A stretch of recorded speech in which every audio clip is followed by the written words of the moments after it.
I wonder if they'll let me make the camera bump bigger this year. Again? You already made the bump bigger last year. Shh, quiet. I haven't even adopted the periscope lens yet. Good morning, my camera development team. How are things progressing with the rear camera? Oh, just wonderful, Mr. Cook. I'm trying to accommodate a 48 megapixel camera this year, but MagSafe might not work anymore. Don't worry about that. Just make it better than the Samsung phones. So, I've been thinking a lot about this front-facing camera, and I think we can do a lot better. Sorry, front-facing camera guy, I wasn't finished yet. When do you think LiDAR will actually become useful in our products? Oh, come on, you know, it's great for the Measure app, it's great for AR. No, really. I think I can add autofocus to the front camera. Autofocus? I've had that for years. Yeah, but it's never been used on the front, arguably a more used camera by the everyday consumer.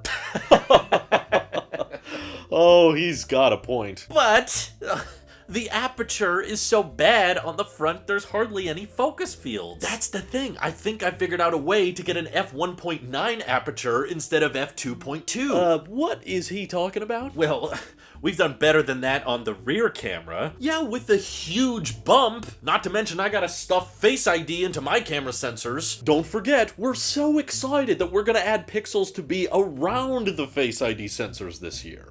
Don't even remind me. Look, everyone knows the rear camera is the real camera, with substantially smaller differences year over year. I mean, wouldn't it be a bit more meaningful if the iPhone 14 had some noticeable camera improvements over the 13 for the front as well? Better FaceTime calls? Better selfies? Wow. I'm impressed with your ambition. Just for that, I'm gonna give you an additional 20 gigabytes of iCloud storage. Thank you so much, Mr. Tim Cook. That's so generous of you.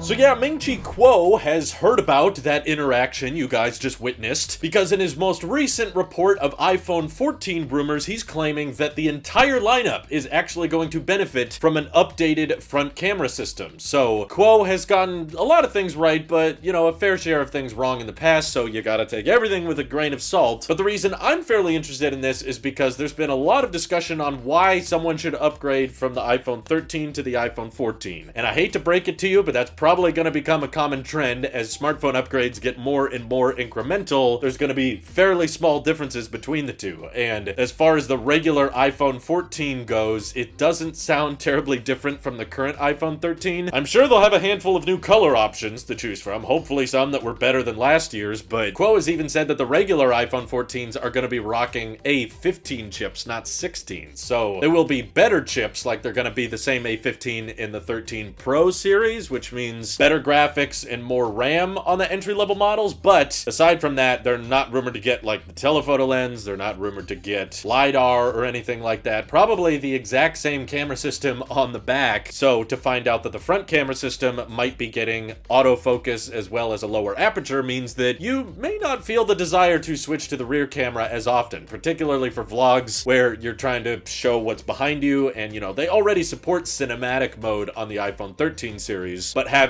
a lower aperture that can let in more light on the front-facing camera means that cinematic mode will look even better on the front-facing camera. And again, that's something that is not going to be restricted to the Pro models, which is why it's worth mentioning in my view. Everything rumored around the iPhone 14 seems to all come back to the Pros. It's like the Pros are getting the eye hole, the Pros are getting thicker, and you know, the Pros are getting 48 megapixel camera sensors, and you know, there's all these upgrades coming to the Pros. What those entry-level models get is mostly being talked about with the 14 Max. So there's supposed to be a 6.7 inch iPhone 14 that's not a Pro, probably gonna start around $929, but knowing that there may actually be some noticeable upgrades with the 6.1 inch, just good old-fashioned iPhone 14, gives you something to look forward to, because I know there's a lot of you out there that haven't upgraded for a while and are just waiting for the iPhone 14 to come out, not for any particular reason, just because you want the latest iPhone as soon as it's available and you want it to last you a fairly long long time. So there's something that you could be waiting for. What other features would you guys like to see brought to the regular 6.1-inch iPhone 14? Let's just ignore the rest of the lineup for a minute, because unfortunately, this is going to be like the lightest new iPhone coming in September. So rest in peace, fans of the iPhone 13 mini. This is your Apple Sheep here. I'll see you all in the next one.